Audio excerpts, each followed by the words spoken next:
Hello and welcome to a new video. Today I'm here to do a tag that I've been tagged a year ago, but it has now come to the point where I can do it again. I just want to say that I'm a horrible person. I was tagged by Bookish Betsy.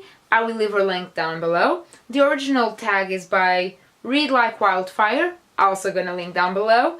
And this is the mid-year book tag, mid-year book freakout tag. Now, it's literally freak out because there's a lot of questions and I didn't have enough books read this year to put in the tag.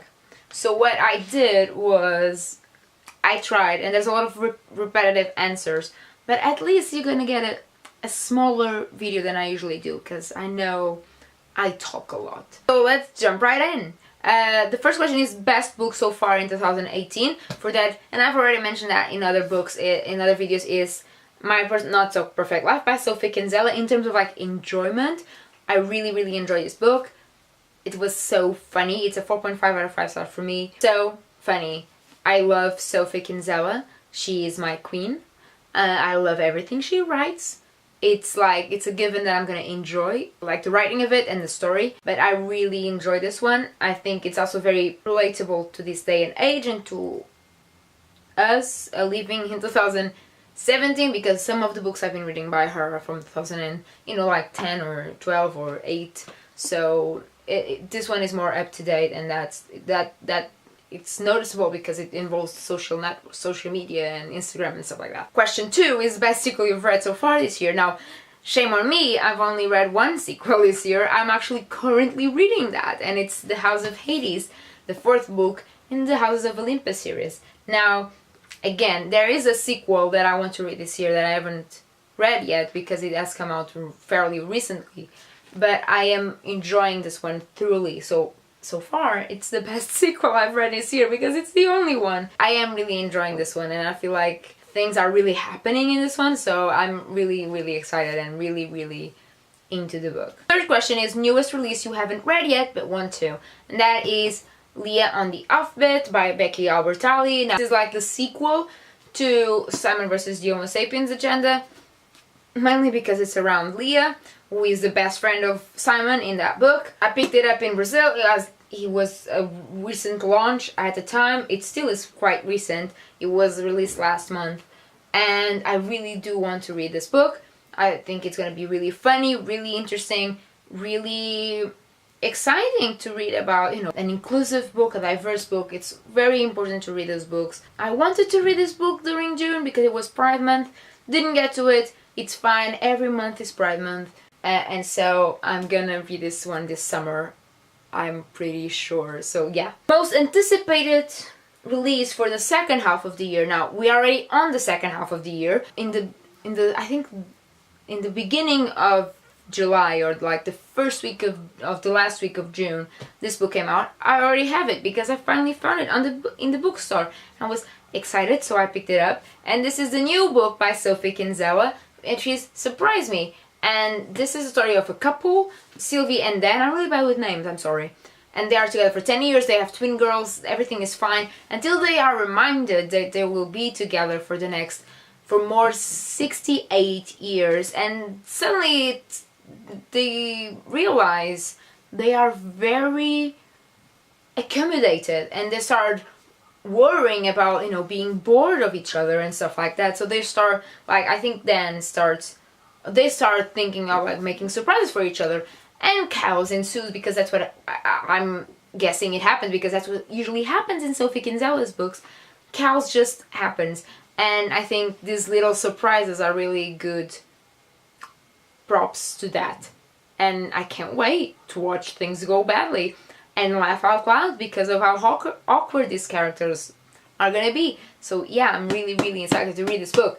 And I can't believe I already have it. I'm never this early for a book, but for a Sophie Kinsella book, you bet I am. The 5th question is biggest disappointment, and the biggest disappointment this year, it's without a doubt The Protector by Madeline Hunter. I haven't given this away yet because I don't want to give it to friends because it's so bad that I don't want them to think that I'm advising them bad books. But I don't know how to sell it. because how can you like sell a book while saying it sucks? I couldn't finish this book. It has really problematic like sentences and thoughts. It's basically a romance slash erotica novel in a medieval setting. When I bought it, which was when I was like 15, I thought it was an historical fiction novel. And I bought it thinking it was that, with a little bit of romance, which I'm fine with that. A story set in an historical past with like historical facts around it, but the story itself being fictional. It's actually, it has a lot of creative license. It applies a lot of it to the story. To a point where I cannot enjoy it. So I didn't finish. Glad to announce that to the world. I'm never buying this author again. And actually, and this is shame, I'm like angry at this, the translation, because this is a translated edition, it's not that bad.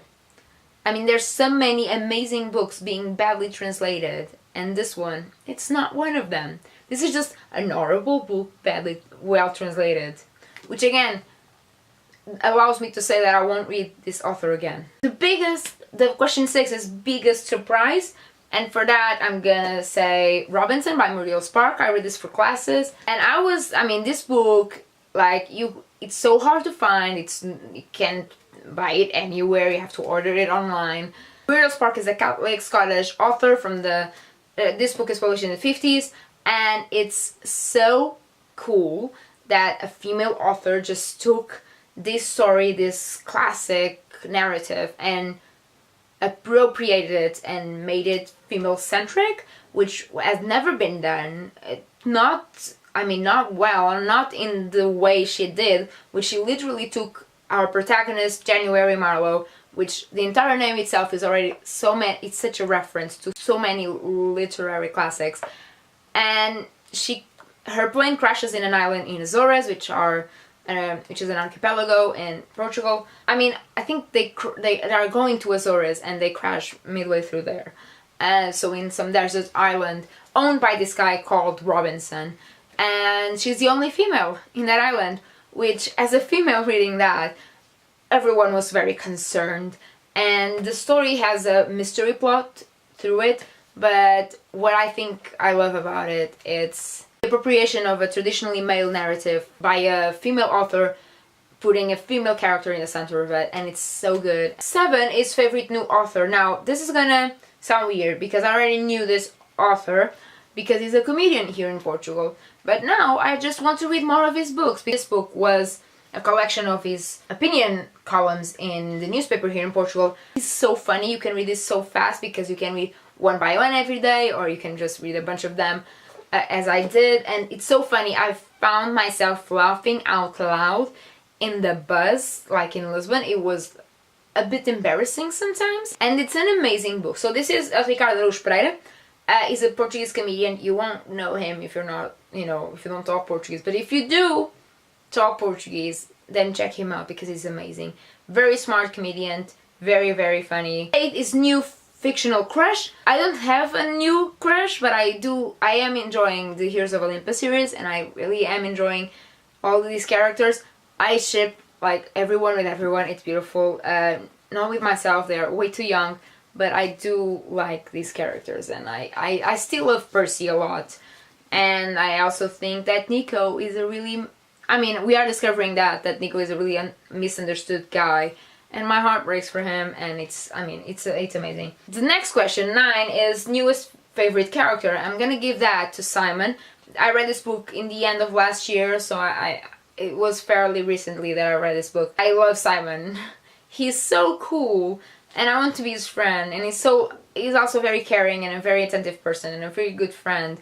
And what is not to like about Simon? He's just a good kid. And so, yeah, that goes to Simon. Number 10 is a book that made you cry, and now I'm gonna mention another one that I already mentioned. I told you there was gonna be a lot of repetition, and that is my Not So Perfect Life by Sophie Kinsella. These books made me laugh out loud and cry because at the center of the stories there's always a lot of feeling and a lot of like actual heartbreaking things.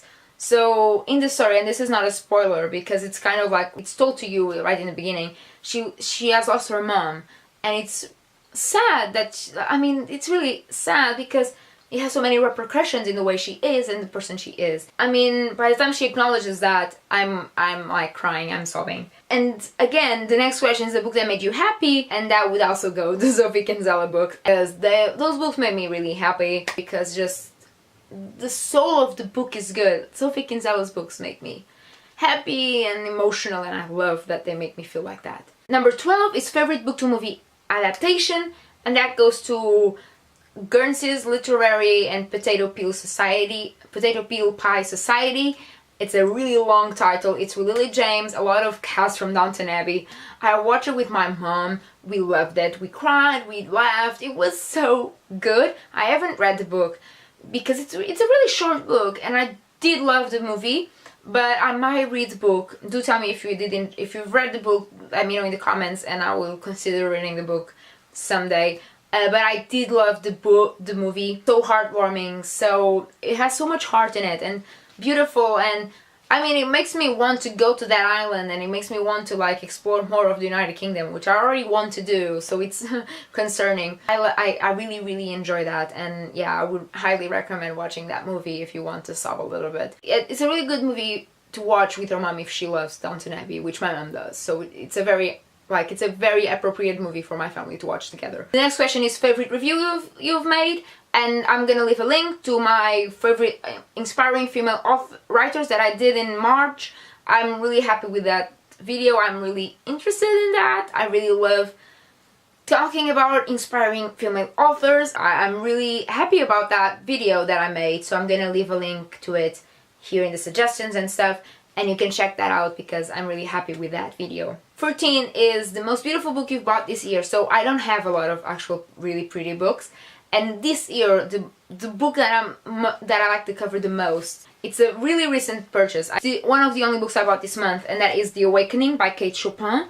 I think it's a new release in the Penguin English Library editions. It's beautiful because look at this cover.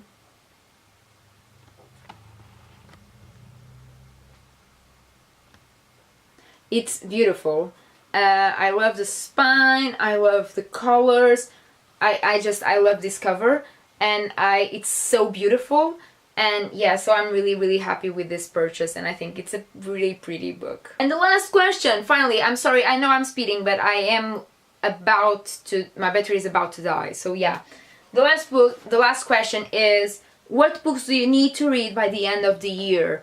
And after the summer, I do want to read some books. I don't know how many books I'm gonna have to read for classes. I'm going into a master's now. I do want to finish Faux by Coetzee, which is a book I haven't finished yet, and I was reading for classes, and then classes ended, and I didn't need to finish it, so I didn't, and so I do want to finish that book. I want to read Turtles All the Way Down by John Green, which is right here, which is this book. I bought it in London when it came out, and I can't wait to read it. I think it's gonna make me cry. And yeah, can't wait to cry. And yeah, the new one is just reading the new Sophie Kinsella, and I want to read a Portuguese classic or two, and a Charles Dickens. I do want to read a Charles Dickens this year. It's in my reading goals this year, so I do have to read a Charles Dickens novel this year. So that's it. That's the end of the tag as well. Thank you so much for watching. I hope you enjoyed this video. If you did, give it a thumbs up or subscribe, and I will see you soon with a new video soon. Goodbye!